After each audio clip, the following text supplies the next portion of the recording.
তো মুখ্যমন্ত্ৰী থকা সময়ত অসমৰ কোনো সম্প্ৰদায় কোনো ব্যক্তি নিজকে সুৰক্ষিত নাভাবে। এটাৰ পিছত এটাকে যি ধৰ্ষণ তথা ৰেপ কাণ্ড সংঘটিত হৈ আছে, আমি আমচুৰ ফালৰ পৰা তীব্ৰ ভাষাৰে ধিক্কাৰ জনাইছোঁ। কোনো কাৰণতে বন চাইনত মই চহী নকৰোঁ, কোনো কাৰণতে চহী নকৰোঁ। এখন খিলঞ্জীয়া মানুহৰ অস্তিত্ব ৰক্ষা সংগ্ৰাম। মাননীয় অধ্যক্ষ মহোদয়, অসমত হিন্দু মুছলমানতকৈ ডাঙৰ বাৰ্নিং টপিক একোৱেই নাই। নমস্কাৰ, স্বাগতম জনাইছোঁ আজিৰ অন্য এক ৰিয়েকশ্যন ভিডিঅ'লৈ। তো বৰ্তমান সময়ত কেনেকুৱা কি পৰিস্থিতি হৈছে আপোনালোকে সকলোৱে গম পাইছে। কাৰণ বহিৰাগতে কি কৰিছিল, এজনী অসমীয়া খিলঞ্জীয়া ছোৱালীক ৰাজপথত অত্যাচাৰ কৰিছিল। তাৰপিছত সেই বিশেষ সেই বহিৰাগত শ্ৰেণীটোৱে কি কৰিলে, ৰাইজৰ ওচৰত বা তেওঁলোকৰ ওচৰত কি কৰিলে, ক্ষমা বিচাৰিলে। তাৰপিছত কি হ'ল, ধিংকাণ্ড হ'ল। ধিংকাণ্ডৰ এজন অভিযুক্ত কি হ'ল, পলাবলৈ খোজাতে পানীত পৰি মৃত্যু হ'ল। আৰু তাৰপিছত এতিয়ালৈকে আজি এসপ্তাহৰ বেছি হৈ গ'ল, কি হোৱা নাই, সেই অভিযুক্ত দুজনৰ এজনকো কৰায়ত্ব কৰিব পৰা নাই। তাৰ মাজত কি সেইটো সেনেকৈ থাকি তাৰ মাজত কি চলিল, মিয়াকাণ্ড চলিল। যে মিয়া খেদা আৰম্ভ, মিয়া মাছ, লোকেল মাছ, এনেকুৱা ধৰণৰ কি বহুত কিবা কিনি হৈ আছে। তাৰ পিছত এতিয়া শেহতীয়াকৈ কি হৈ আছে, কেইটামান ভিডিঅ' ক্লিপ চোৱাৰ পিছত আপোনালোকে বুজিবলৈ চেষ্টা কৰক। তাৰপিছত মই মোৰ ৰিয়েকশ্যন, মোৰ প্ৰতিক্ৰিয়া মই ব্যক্ত কৰিম আৰু জানিবলৈ চেষ্টা কৰিম আপোনালোকৰ প্ৰতিক্ৰিয়া। তেনেহ'লে আমি ভিডিঅ' ক্লিপ কেইটা চাই লওঁ।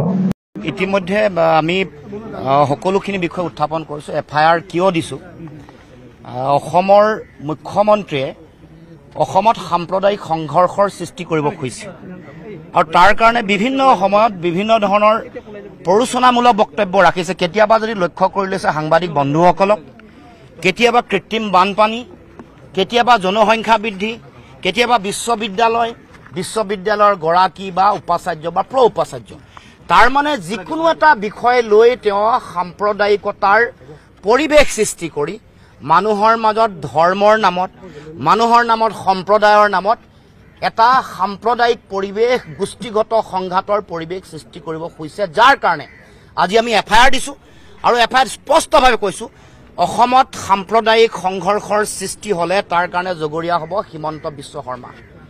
আৰু এই যে সাম্প্ৰদায়িক পৰিৱেশ সৃষ্টি কৰিব খুজিছে, বিভিন্ন ধৰণৰ ঘটনা পৰিঘটনাৰ কথা কৈছোঁ আৰু কৈছোঁ যে এইবোৰৰ যোগেদি তেওঁ মানুহক প্ৰৰোচিত কৰিছে। বিভিন্ন গোষ্ঠীক তেওঁ বিভিন্ন ধৰণে বিভাজনৰ ৰাজনীতিৰ মাজলৈ ঠেলি দিব খুজিছে।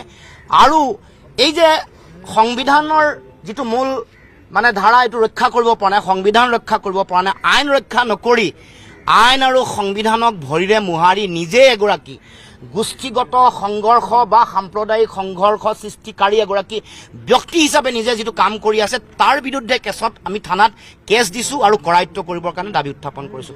মুখ্যমন্ত্ৰীয়ে কৰা এই মন্তব্য আৰু শেহতীয়াকৈ তেওঁ বেলেগ বেলেগ মানুহ ব্যৱহাৰ কৰিছে। যোৱা কালিৰ পৰা AIDF সক্ৰিয় হৈছে আৰু দেখিছোঁ যে AIDFৰ এগৰাকী বিধায়কে ধৰ্মৰ ভিত্তিত সংৰক্ষণ বিচাৰিছে। আমি আজি ইয়াৰ পৰা স্পষ্টকৈ কৈ দিব খুজিছোঁ, আমাৰ সংৰক্ষণ সাংবিধানিকভাৱে হ'ব লাগিব, অসম চুক্তিৰ 6 নম্বৰ দফা মতে হ'ব লাগিব। এই ধৰ্মৰ নামত যিটো সংৰক্ষণৰ তেওঁলোকে চিন্তা চৰ্চা কৰিছে, আমি এইটো তীব্ৰ বিৰোধী। আৰু এইটোৰ যোগেদি হিমন্ত বিশ্ব শৰ্মাই তেওঁৰ বেলেগ বেলেগ যিবোৰ এজেণ্ট, এইবোৰ ব্যৱহাৰ কৰা আৰম্ভ কৰিছে। যোৱাকালি AIDFে তেওঁলোকে প্ৰতিবাদ কৰিছে আৰু মুখ্যমন্ত্ৰীয়ে নিজে কৈছে যে আটাইতকৈ যদি মুখ্যমন্ত্ৰীয়ে দুখ পাইছে ধুবুৰী সমষ্টিত বদৰুদ্দিন আজমল পৰাজিত হোৱাৰ পিছত। আৰু সেইকাৰণে এতিয়া তেওঁলোকৰ এজেণ্টসমূহক ব্যৱহাৰ কৰি সাম্প্ৰদায়িক সংঘৰ্ষ সৃষ্টি কৰিবৰ কাৰণে উঠি পৰি লাগিছে। আমি এটাই আহ্বান জনাইছোঁ যে সকলোৱে সংযম হৈ সকলোৱে শান্তি সম্প্ৰীতি শৃংখলাত ৰাখক। কাৰণ আমাৰ অসমত ৰাজ্যত আইনৰ শাসন হ'ব লাগিব, আইনৰ দৃষ্টিত সকলো নাগৰিকে সমতাৰ অধিকাৰ পাব। গতিকে এই যিটো তেওঁলোকৰ বিভাজনকামী চিন্তা, আইন বিৰোধী যিটো চিন্তা, ইয়াৰ আমি সকলোৱে বিৰোধিতা কৰিছোঁ আৰু সমগ্ৰ অসমৰ ৰাইজক শান্তি সম্প্ৰীতি বৰ্তাই ৰাখিবৰ কাৰণে আহ্বান জনাইছোঁ। ক্ষমতাত থাকিলে বহু কথা গম পোৱা যায়। 15 বছৰ আমি ক্ষমতাত আছিলোঁ, আমি গম পাওঁ। মুখ্যমন্ত্ৰী ডাঙৰীয়াই গম পাইছে যে যিকোনো মুহূৰ্তত তেওঁ চৰকাৰ ভাঙিব পাৰে। সেইকাৰণে তেওঁ অসংলগ্ন কথাৰে এক অস্থিৰ পৰিৱেশৰ সৃষ্টি কৰি এই চৰকাৰখন বৰ্তাই ৰখাৰ এক চেষ্টা কৰিছে। আৰু আপোনালোকৰ উপস্থিতি আজিও দেখিছোঁ, সাংবাদিক ভৰি পৰিছে। গম পাইছে ৰাইজে যে আজি এই চৰকাৰখন অস্থিৰ হৈছে যিকোনো মুহূৰ্তত হিমন্ত বিশ্ব শৰ্মাক এই বিজেপিৰ লোকসকলে তেওঁলোকৰ পদত্যাগ বিচাৰিব পাৰে বিজেপিৰ ভিতৰতে তেওঁ অপ্ৰিয় হৈ গৈছে আৰু সেইকাৰণে তেওঁ আজি এই ধৰণে অসংলগ্ন কথা বতৰা আৰম্ভ কৰিছে আপোনালোকে গম পায় যোৱা 24 তাৰিখৰ নিশা বিজেপিৰ জিলা সভাপতি ময়ূৰূপ বৰগোহাঁয়ে মুখ্যমন্ত্ৰীৰ এটা ছিগনেচাৰ প্ৰজেক্টৰ 10 কোটি টকাৰ কাম চৰাইদেউ পুলিচ জিলাৰ লেঙিবৰ গাঁও পঞ্চায়তত কৰি আছিল তাত তেখেতে গোৱালপাৰা আৰু বৰপেটাৰ কিছু শ্ৰমিকক নি কাম কৰাইছিল তেওঁলোকক তেওঁ FIR এখনৰ অনুসৰি 15 লাখ টকা দিব আছে কিন্তু তাত এই যে বৰ্তমান এটা উত্তপ্ত পৰিৱেশ সৃষ্টি হৈছিল ইয়াত তেওঁলোকৰ ওপৰত মাৰপিট কৰি তেওঁলোকক খেদাই দিছে আৰু বিভিন্ন জাতীয় সংগঠনৰ নামত শ্লোগান জিন্দাবাদ দিবলৈ বাধ্য কৰাইছে এই কথাখিনিৰ আতংকিত হৈ তেখেতসকলে বৰপেটালৈ গৈ তাত মেডিকেল কৰাৰ পিছত থানাত গোচৰ দিব বিচাৰিছিল পুলিচে গোচৰ লোৱা নাছিল আজি মই বৰপেটাৰ থানাৰ আৰক্ষীৰ লগত কথা পাতিছো আৰু তেওঁলোকক এই গোচৰৰ তদন্তৰ বাবে 0 FIR কৰি চৰাইদেউ জিলালৈ কেছটো পঠাই দিবলৈ কৈছো যাতে দুখীয়ে শাস্তি পায় আৰু যিসকলৰ ওপৰত অত্যাচাৰ কৰা হ'ল তেওঁলোকে ন্যায় পায় আৰু এনেকুৱা ধৰণৰ মই যোৱাকালি কৈছো যে আমাৰ ইয়াত পৰিস্থিতি বিঘ্নিত কৰিবলৈ চেষ্টা কৰিছে যি শান্তি সম্প্ৰীতি আছে আমাৰ বিভিন্ন জাতি জনগোষ্ঠীৰ মাজত ইয়াত তৃতীয় পক্ষই কাম কৰি আছে সেই গতিকে তৃতীয় পক্ষৰ এজেণ্ট হিচাপে বিজেপিৰ সভাপতিজনে কাম কৰিছে নেকি এই সন্দেহ হৈছে পুলিচে ইয়াৰো তদন্ত কৰিব লাগে যাতে অসমৰ শান্তি সম্প্ৰীতি ভালে থাকে ইয়াত কোনো বিঘ্নিতি নহয় অল পাৰ্টি আমাৰ যিটো ইউনাইটেড অপজিশ্যন ফ্ৰণ্ট আছে আমাৰ 18টা ৰাজনৈতিক দলৰ কংগ্ৰেছ দলকে ধৰি পেলাই আমাৰ কনভেনৰ আমাৰ সভাপতি হ'ল এই ফৰামৰ শ্ৰী ভূপেন বৰা প্ৰেচিডেণ্ট APCC আৰু কনভেনৰ হ'ল শ্ৰী লুৰিণজ্যোতি গগৈ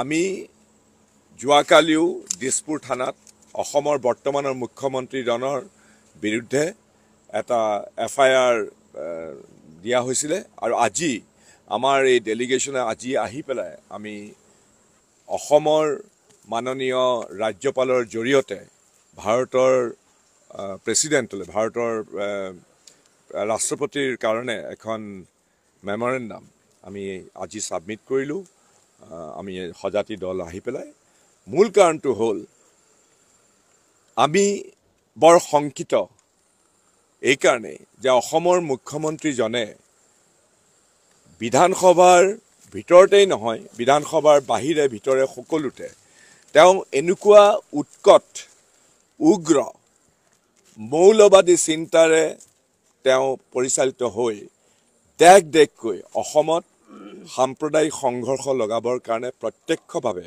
তেওঁ জড়িত হৈ পৰিছে তেওঁ অসমৰ সংবিধান প্ৰদত্ত এটা দায়িত্বত আছে অসমৰ মুখ্যমন্ত্ৰী হিচাপে আৰু মুখ্যমন্ত্ৰী হৈ নিজেই যদি উৎকট উগ্ৰ সাম্প্ৰদায়িক মনোবৃত্তিৰে সৈতে সমাজৰ জনসাধাৰণক ধৰ্মৰ ভিত্তিত বিভাজন কৰাই নহয় তেওঁ বিভিন্ন ধৰণেৰে তেওঁ উদগনি জনাইছে মানুহক আইন শৃংখলা হাতত ল'বৰ কাৰণে আৰু দ্বিতীয়তে তেওঁ নিজেও এনেকুৱা ধৰণৰ উদ্ভট মন্তব্য নিজৰ সম্বন্ধেও আৰু সেইবিলাক সকলো আপোনালোকৰ মিডিয়াতে আছে নিজকে আনকি তেওঁ সদনৰ ভিতৰতে নহয় সদনৰ বাহিৰতো তেওঁ নিজকে এটা মই ক'বলৈকে বেয়া পাইছোঁ শব্দটো এটা পগলা কুকুৰৰ লগত নিজকে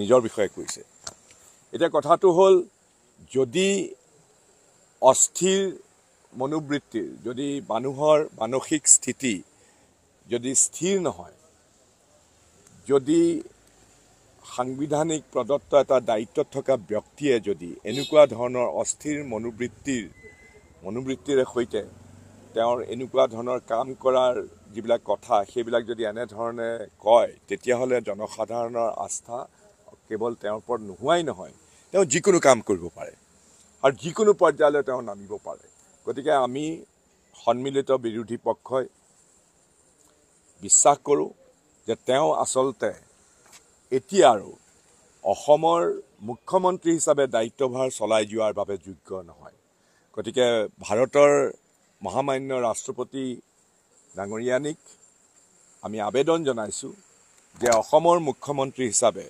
ডক্টৰ হিমন্ত বিশ্ব শৰ্মাক অবিলম্বে তেওঁৰ পদৰ পৰা বৰখাস্ত কৰিব লাগে, কাৰণ তেওঁ বৰ বিপদজনক ব্যক্তি হৈ পৰিছে। এতিয়া যিকোনো মুহূৰ্ততে অসমত এক সাম্প্ৰদায়িক সংঘৰ্ষ সৃষ্টি কৰিবৰ কাৰণে তেওঁ ব্যক্তিগতভাৱে তেওঁৰ বক্তব্যৰ যোগেদি, তেওঁৰ বিভিন্ন কাম কাজৰ যোগেদি তেওঁ উদগনি জনাইছে। গতিকে এনেকুৱা ব্যক্তি কোনো ক্ষেত্ৰতে সাংবিধানিক দায়িত্ব পালন কৰাৰ বাবে যোগ্য নহয়। সেইকাৰণে আজি আমি অসমৰ ৰাজ্যপালৰ জৰিয়তে আমাৰ সন্মিলিত বিৰোধী পক্ষৰ যি এখন স্মাৰক পত্ৰ আছে, সেই স্মাৰক পত্ৰ মাননীয় ভাৰতবৰ্ষৰ ৰাষ্ট্ৰপতিগৰাকীৰ হাতলৈ আমি প্ৰেৰণ কৰিবৰ কাৰণে। চাওক, উজনিৰ পৰা আহি যদি নামনিত থাকে, নামনি কি অসম নহয় নেকি? নলবাৰী অসম নহয় নেকি? অকল শিৱসাগৰে অসম নেকি? আমি এই কথাবিলাক গভীৰভাৱে উপলব্ধি কৰাৰ সময় এজন অতি চতুৰ মুখ্যমন্ত্ৰী, যিজনে উন্নয়নৰ প্ৰত্যেকটো শ্লোগানত 100% ব্যৰ্থ হৈছে। এতিয়া কি কয় আপোনাৰ গৰ্ভৱতী মহিলাৰ মৃত্যুৰ হাৰ পৃথিৱীৰ আটাইতকৈ যুদ্ধ জৰ্জৰিত ৰাষ্ট্ৰতকৈও আমি পিছত আছোঁ। কেৰেলা আমেৰিকাতকৈ আগত আছে। 16,600টা চাকৰি ওলাইছে, 3rd গ্ৰেড 4th গ্ৰেড 15 ছেপ্টেম্বৰত, আৰু কিমানে এপ্লাই কৰিছে? 32 লাখে। আপুনি কথাটো কল্পনা কৰক। JP নাড্ডা ডাঙৰীয়াই কৈছিলে যে অসম নিয়োগ সৃষ্টিকাৰী 1 নম্বৰ ৰাজ্য হ'ব। হিমন্ত বিশ্ব শৰ্মা ডাঙৰীয়াই প্ৰশ্ন সুধিছিলে যে 24 লাখ নিবনুৱাৰ সংস্থাপন কেতিয়া হ'ব, আৰু এতিয়া অহা 15 ছেপ্টেম্বৰত এই যিকেইটা চাকৰি ওলাইছে 13,600, এই 13,600 চাকৰিৰ বিৰুদ্ধে 32 লাখ অসমীয়া যুৱকে এপ্লাই কৰিছে। তাৰমানে 31,80,000 যুৱকৰ দায়িত্ব আৰু ভাগ্য কোনে নিৰ্ণয় কৰিব? সেই কথাখিনি তল পেলাই ৰাখিবৰ কাৰণে এতিয়া মুখ্যমন্ত্ৰী ডাঙৰীয়াই হয়তো ভাবিছে যে গুজৰাট মডেল যদি কৰিব পাৰোঁ ৰাজনীতি চলি থাকিব। এতিয়া সব ৰাইজে বুজি পাই আছে। অকল মুখ্যমন্ত্ৰীয়ে ভাবি আছে যে মানুহে বুজি পোৱা নাই বুলি। মানুহে সব বুজি পাইছে। তেখেতৰ প্ৰতি আস্থা আৰু বিশ্বাস ইতিমধ্যে মানুহে হেৰুৱাইছে, আৰু তেখেতে যিমানেই ষড়যন্ত্ৰ নকৰক কিন্তু বিফল হ'ব। এছপা সভাপতি আঁতৰলৈতো কংগ্ৰেছতে থাকিম, কংগ্ৰেছতে থাকিম। পদবীটোতো বহুত বদলি হৈছে জীৱনত। আগতে আজি ইউথ কংগ্ৰেছৰ মিটিং, এসময়ত মই ইউথ কংগ্ৰেছৰ প্ৰেচিডেণ্ট আছিলোঁ। তাৰপৰা আঁতৰালে APCCলৈ গ'লোঁ, পাৰ্লিমেণ্টাৰী ছেক্ৰেটাৰী আছিলোঁ। তাৰপৰা আঁতৰালে AICCলৈ গ'লোঁ। পদবী বদলি হৈ থাকিব, দল একে থাকিব। মই নাজানো, টিভিত দেখিছোঁ, মোৰ গুৰিত তথ্য নাই। কিন্তু যিটো কথা ওলাইছে যে 18-19 গৰাকী বিধায়কৰ নেতৃত্বত, এগৰাকী সাংসদৰ নেতৃত্বত 18-19 গৰাকী বিধায়কে নহয়, মই টিভিতে দেখিছোঁ। চাওক, মই ৰাতিপুৱা আপোনালোকে টিভিত বজাইছে, মই টিভিত দেখিছোঁ। এতিয়া সেইটো সঁচা নিউজ নে মিছা নিউজ সেইটো মই ক'ব নোৱাৰোঁ। যদি সঁচা হ'লেও ক'বলগীয়া একো নাই। মইতো সদায় কৈ আছোঁ, অসমৰ ৰাইজে জানে, আপোনালোকে জানে যে কেন্দ্ৰীয় নেতৃত্বই যদি বিচাৰে মই 1 ছেকেণ্ড সময়ো নলওঁ এই দিবৰ কাৰণে। হৈছে নে নাই মই কেনেকৈ ক'ম? হৈছে নে নাই মই কেনেকৈ ক'ম? কিন্তু যোৱা 13 আগষ্ট তাৰিখে মোক আমাৰ খাৰ্গে ডাঙৰীয়াই মাতি নিছিলে।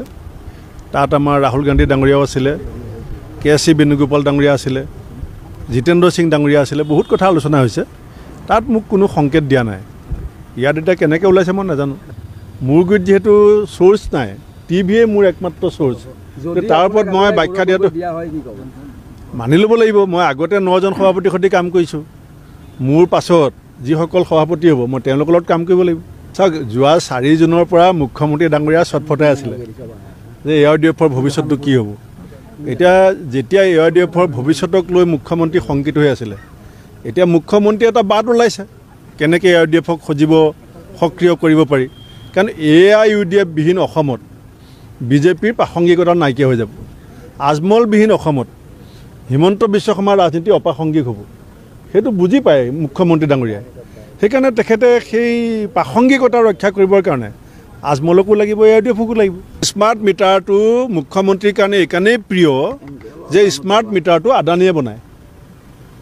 আজি যুগ ধৰি যিটো মিটাৰ চলি আছিলে সেই মিটাৰটো খুলি দি জবৰদস্তি স্মাৰ্ট মিটাৰ যে লগাইছে আদানীৰ কাৰণে লগাইছে। আৰু আদানী কোন? প্ৰধানমন্ত্ৰী ডাঙৰীয়াৰ বন্ধু।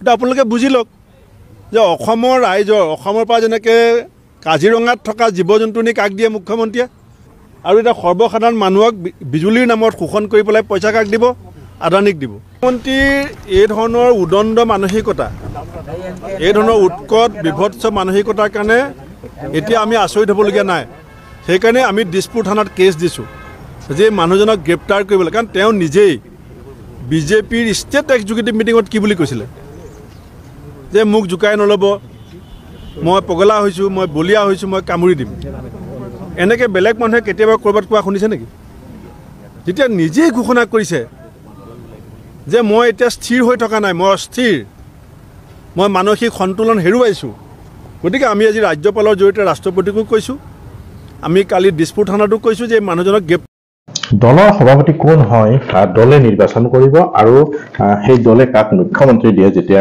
যি দলে সংখ্যাগৰিষ্ঠতা পায় যাক মুখ্যমন্ত্ৰী দিয়ে সেয়া দলে নিৰ্ধাৰণ কৰিব তাত আমাৰ বিশেষ ক'ব লগা নাই যদিও আমি ভাল পোৱা আমাৰ প্ৰিয় ব্যক্তিজন যদি মুখ্যমন্ত্ৰী হয় বা সভাপতি হয় তেতিয়াহ'লে আমাৰ মনটো ভাল লাগিব কিন্তু এটা কথা ঠিক যে যিয়েই সভাপতি নহওক যিয়েই মুখ্যমন্ত্ৰী নহওক কি কৰক তেখেতসকলে কি কৰক সৰ্বসাধাৰণৰ হকে কাম কৰক কোনো পুঁজিপতিৰ সপক্ষে থাকি কাম নকৰি সৰ্বসাধাৰণৰ হকে কাম কৰক সৰ্বসাধাৰণক কি কৰক আগুৱাই লৈ যোৱাত সহায় কৰক আৰু সৰ্বসাধাৰণে যাতে কি কৰিব পাৰে নিৰ্ভয়ে কি কৰিব পাৰে অসমত বা ভাৰতত চলিব পাৰে যে কাৰো যাতে শংকা নহয় কৰবালৈ গ'লে আমাৰ যাতে ঘৰত শংকা নহয় যে আমাৰ মানুহজন আমাৰ ল'ৰাজন আমাৰ ছোৱালীজনী আমাৰ ঘৰৰ মানুহ কৰবালৈ গৈছে যে কেতিয়া আহিব সেই শংকাত যাতে আমি থাকিব নালাগে তো স্বাধীন দেশৰ নাগৰিক স্বাধীন হৈ ঘূৰি আহক স্বাধীনতা মানে মই এইটো কোৱা নাই যে য'ত যি কাম কৰি ঘূৰি আহিব সৎ কৰ্মত সৎ হৈ সকলো থাকক আৰু মন্ত্ৰী বা বিধায়কসকলেও সেইটো লক্ষ্য ৰাখক শান্তি যাতে অটুট থাকে বাক বিতণ্ডা নহয় যুক্তিৰে সমস্যা সমাধানত আগভাগ লওক আমাৰ মাটি আমাৰ খেতি আমাৰ ভঁৰাল হৈ থাকক আমি যাতে আমাৰ অসমীয়াৰ মাটিৰ মালিক আমি অসমীয়া হৈ থাকিব পাৰোঁ বহিৰাগতক আপোনালোকে মাটি বিক্ৰী কৰাটো বন্ধ কৰক আৰু এনেকুৱা কৰক যে যদি কিবা কাৰণত লাগে তেতিয়াহ'লে লিজত লোৱা বা চুক্তিত লোৱা ব্যৱস্থা কৰক কিন্তু মাটিৰ মালিকী স্বত্ব যাতে এৰি নিদিয়ে গোটেই ঢালি দিয়ক কিন্তু সপাটো খুলি নিদিব এনেকুৱা ধৰণৰ ব্যৱস্থা কৰক অসমত যেনেকৈ বাহিৰৰ বিশেষকৈ আমাৰ চুবুৰীয়া মেঘালয়ত কৰিছে যে বেলেগৰ মানুহে তাত কি কৰিব নোৱাৰে মাটি কিনিব নোৱাৰে ঠিক তেনেকৈ কৰক তেতিয়া হ'লে অসমীয়া জাতি হৈ থাকিব নহ'লে লাহে লাহে আমি নিশেষ হৈ যাব লাগিব যেতিয়া আমাৰ মাটি নাথাকিব যেতিয়া আমাৰ খেতি নাথাকিব তেতিয়া আমাৰ জাতি ক'ত থাকিব জাতি মাটি খেতি ৰক্ষা কৰক সেয়া যোন চৰকাৰে নাহক সেই চৰকাৰলৈ অনুৰোধ বৰ্তমানৰ আৰু ভৱিষ্যতৰ চৰকাৰলৈ তেনেহ'লে আপোনাৰ মতামত জনাব আপুনি কি বিচাৰে জাতি মাটি খেতি থাকি থকাত কমেণ্ট বক্স খোলা আছে আপোনাৰ কমেণ্টৰ বাবে অপেক্ষাৰে বাই বাই